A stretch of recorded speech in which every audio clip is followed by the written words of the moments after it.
Siap? Oke. Halo semuanya, perkenalkan nama saya Agus Prastio, biasa dipanggil Pras. Berdomisili di Kabupaten Blora, Jawa Tengah. Saya berkuliah di AKRB Jogja dengan program studi broadcasting. Moto hidup saya adalah ambil yang jernih, tinggalkan yang keruh. Maksudnya, saya sebagai makhluk sosial sering berinteraksi dengan berbagai macam orang. Saya akan mengambil sesuatu yang baik dari orang tersebut untuk membuat diri saya lebih baik lagi. Karena di dunia ini tidak ada manusia yang sempurna. Berbicara tentang pola pikir adalah cara menilai dan memberikan kesimpulan terhadap sesuatu dengan sudut pandang tertentu. Pola pikir manusia itu sangatlah unik dan kuat tanpa kita sadari. Steve Maraboli yang seorang pengarang dan motivator pernah mengatakan bahwa saat kita mengubah pola pikir kita, semua di luar akan berubah. Hebat bukan? Lalu bagaimana kita bisa mendapatkan pola pikir yang sesuai untuk kehidupan kita? Nah, kali ini saya akan memberikan tips 7 habits yang perlu kalian ketahui. Yang pertama adalah proaktif. Bersikap proaktif artinya kita bertanggung jawab terhadap perilaku kita sendiri dan dengan membuat pilihan berdasarkan prinsip, bukan suasana hati. Orang-orang yang proaktif akan melakukan perubahan dan memilih untuk tidak menjadi korban. Orang yang proaktif akan menggunakan keempat karunia yang diberikan oleh Tuhan. Yang pertama adalah imajinasi, yang kedua kebebasan, dan yang ketiga hati lunak. Yang keempat adalah kesadaran diri. Dan dengan menggunakan pendekatan dari dalam keluar, mereka bertekad menjadi daya pendorong kreatif dalam kehidupan mereka sendiri. Itu menjadi keputusan mendasar yang bisa diambil oleh setiap orang. Yang kedua adalah merujuk pada tujuan akhir. Individu, keluarga, tim, maupun organisasi membentuk masa depannya masing-masing dengan terlebih dahulu menciptakan visi dan misi serta tujuan proyek secara mental. Mereka bukan menjalani kehidupan hari demi hari tanpa adanya tujuan yang jelas dalam benak mereka. Secara mental mereka mengidentifikasi prinsip, nilai, hubungan, dan tujuan yang paling penting bagi diri mereka. Dan membuat komitmen terhadap diri sendiri untuk melaksanakannya. Dan misi adalah bentuk tertinggi dari penciptaan secara mental yang dapat disusun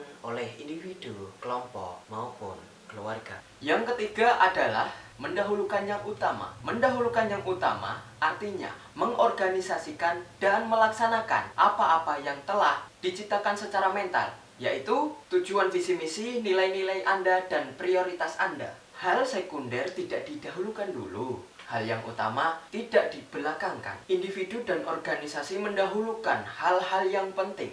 Entah mendesak atau tidak, intinya adalah memastikan bahwa yang utama adalah yang diselesaikan terlebih dahulu. Yang keempat adalah berpikir menang dan menang. Berpikir menang dan menang adalah cara berpikir yang berusaha mencapai tujuan bersama dan didasarkan pada sikap saling menghormati terhadap semua interaksi. Dasar pemikirannya adalah bahwa semua manusia dan kita ini sama. Tidak ada yang jauh lebih unggul dan tidak ada yang jauh lebih rendah. Agar dapat berpikir menang dan menang, kita harus memenangkan kemenangan pribadi kita terdahulu. Dengan memenangkan diri sendiri, maka kita dapat berpikir jernih terhadap diri kita sendiri. Dan juga menghindari kecenderungan bersaing dan membanding-bandingkan. Persaingan memang diperlukan semua orang. Namun, persaingan memiliki dua sisi. Persaingan akan sehat bila kita menantang diri kita sendiri. Agar kita mengetahui seberapa besar kemampuan yang sudah kita keluarkan untuk melawan kita sendiri.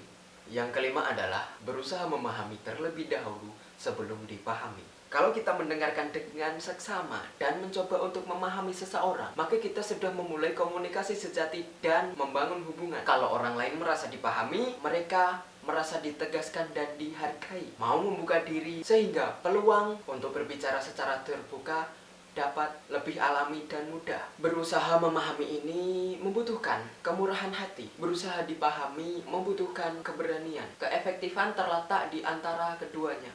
Nah, yang keenam adalah mewujudkan sinergi. Sinergi adalah memanfaatkan peluang untuk membuat keputusan yang lebih baik. Memanfaatkan peluang dalam tim maupun keluarga. Keluarga yang sinergis memanfaatkan kemampuan secara individu-individu dan dikumpulkan menjadi satu. Secara keseluruhan lebih besar. Dan itu mengenyampingkan sikap saling merugikan. Yang ketujuh adalah mengasah gergaji. Apa itu mengasah gergaji? Mengasah gergaji adalah soal memperbarui diri secara terus-menerus dalam keempat bidang dasar, Yang pertama adalah secara fisik, yang kedua secara emosional, yang ketiga secara mental, dan yang keempat secara rohaniah. Kebiasaan inilah yang meningkatkan kapasitas kita sebagai manusia untuk menerapkan kebiasaan-kebiasaan yang efektif lainnya. Bagi sebuah organisasi, kebiasaan mengasah gergaji ini menggalakkan visi, pembaruan, perbaikan terus-menerus, kewaspadaan terhadap kelelahan, atau kemerosotan moral, dan memposisikan organisasinya di jalan pertumbuhan yang baru. Bagi sebuah keluarga, kebiasaan mengasah gergaji ini meningkatkan keefektifan lewat kegiatan-kegiatan pribadi maupun keluarga secara berkala, seperti membentuk tradisi-tradisi yang merangsang semangat pembaruan keluarga. Itu adalah 7 habit yang perlu kalian ketahui.